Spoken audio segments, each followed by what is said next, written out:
Assalamualaikum warahmatullahi wabarakatuh. Kembali lagi dalam pembahasan materi produk kreatif dan kewirausahaan untuk kelas 12 SMA maupun SMK. Pada pembahasan kali ini, kita akan membahas kompetensi dasar 3.11, yaitu menentukan indikator keberhasilan tahapan produksi massal. Jadi, untuk KD kali ini masih berkaitan dengan KD 3.10, yaitu adalah produksi massal. Jadi, materi yang kita akan bahas kali ini masih berkaitan atau ikut dalam salinan yang sangat erat terkait dengan materi produksi massal. Mari kita cek terlebih dahulu apa saja yang menjadi indikator untuk kita memahami materi pada kali ini. Yang pertama, yaitu adalah mengidentifikasi indikator keberhasilan pada tahapan produksi massal. Sehingga apabila kita sudah mengetahui identifikasinya, kita bisa memahami untuk IPK yang kedua, yaitu adalah menganalisis. Kemudian berlanjut, yaitu untuk IPK yang ketiga adalah dapat menentukan indikatornya. Sampai nantinya kita memahami IPK yang keempat, yaitu dalam menyusun indikator.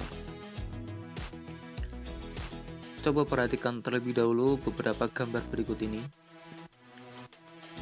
Ya, yang pertama adalah bagaimana bisa dibayangkan ini adalah situasi atau kondisi di lapangan kerja, bagaimana para karyawan atau pekerja sedang melakukan proses-proses yang salah satunya adalah masuk ke dalam kategori produksi massal.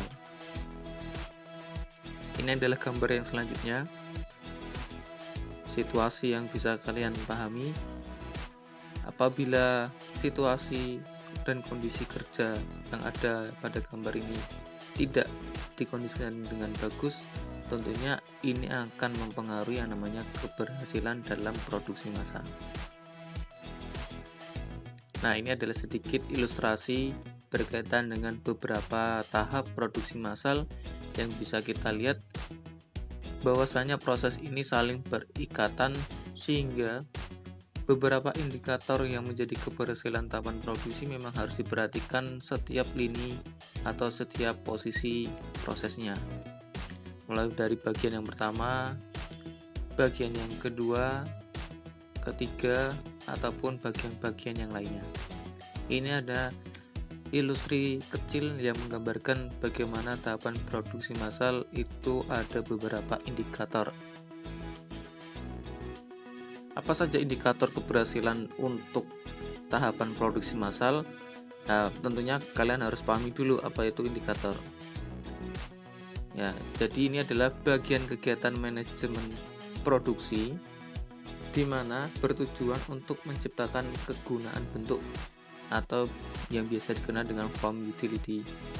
Jadi, indikator ini harus memang di-manage secara teratur dan tentunya tepat dan akurat. Karena ini bisa berimbas ke beberapa faktor yang nantinya berpengaruh terhadap keberhasilan produksi. Nah, bisa kita lihat keberhasilan manajemen produksi itu kira-kira apa saja? Yang pertama adalah berkaitan dengan manajemen produksi. Ini nanti kita akan bahas lebih lanjut. Kemudian yang kedua adalah bisa dikategorikan, yaitu adalah ukuran kinerjanya. Jadi ini berkaitan dengan beberapa hal yang nanti kita akan pelajari lebih lanjut sedikit. Kemudian yang ketiga adalah ukuran kinerjanya. Langsung saja. Untuk yang pertama, keberhasilan dari segi kategori manajemen produksi meliputi apa saja? Yang pertama adalah produktivitas. Seberapa besar produktivitas suatu perusahaan, berarti ini menjadi kategori indikator keberhasilannya. Kapasitasnya, otomatis semakin meningkat atau meningkat kategori kapasitasnya dengan jumlah produksi yang lebih besar, otomatis ini akan mengepakkan atau meluaskan jaringan produksi massalnya. Yang ketiga, kecepatan prosesnya. Ya, tentunya ini berkaitan dengan kapasitas. Lebih cepat pasti akan menghasilkan produk yang lebih banyak. Kemudian fleksibilitas, berarti ini berkaitan dengan kinerjanya. Kemudian yang kelima ada kualitasnya. Tentunya sebuah perusahaan akan mendambakan semakin banyak, semakin cepat, tetapi kualitas produksinya tidak diharapkan lebih menurun, tetapi lebih meningkat. Kemudian yang keenam yaitu adalah kecepatan pengiriman, berarti ini adalah pasca produksinya. Kemudian yang selanjutnya yang kita bahas adalah ukuran kinerja produksinya. Apa saja indikator keberhasilannya? Yang pertama adalah berkaitan dengan ongkos kirim. Ya, berarti berkaitan juga dengan ongkos produksi. Nah, untuk ongkos berarti di sini adalah biaya semua yang berkaitan dengan produksi. Kemudian tingkat pelayanan ini juga masuk dalam pasca produksi. Kemudian yang ketiga adalah berkaitan dengan kualitas. Ini tentu sangat jelas sekali karena kualitas produk berarti berkaitan dengan keberlanjutan sebuah produk yang nantinya akan dilakukan produksi ulang. Kemudian yang ketiga tadi apa? Ya benar, itu adalah ukuran kinerja. Bisa dilihat biasanya untuk produktivitas ini diukur menggunakan OEE atau Overall Equipment Effectivity. Nah, di sini ada indikator. Tentunya ada dibagi lagi. 3 indikatornya adalah availability, berarti adalah keseimbangan, kemudian performance, ya. Dan yang ketiga adalah quality.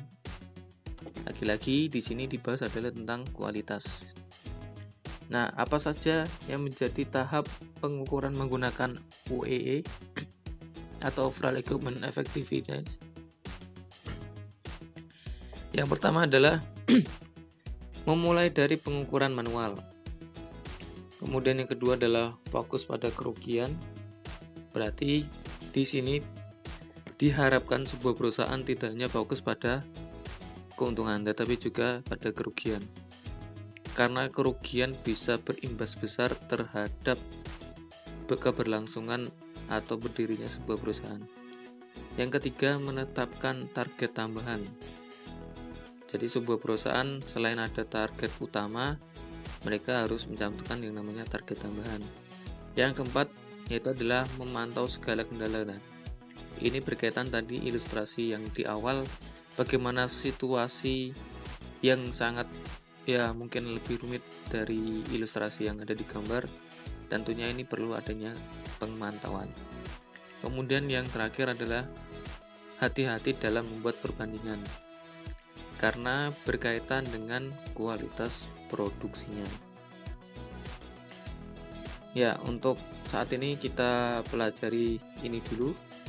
Kita nanti akan lanjut ke proses produksi massalnya.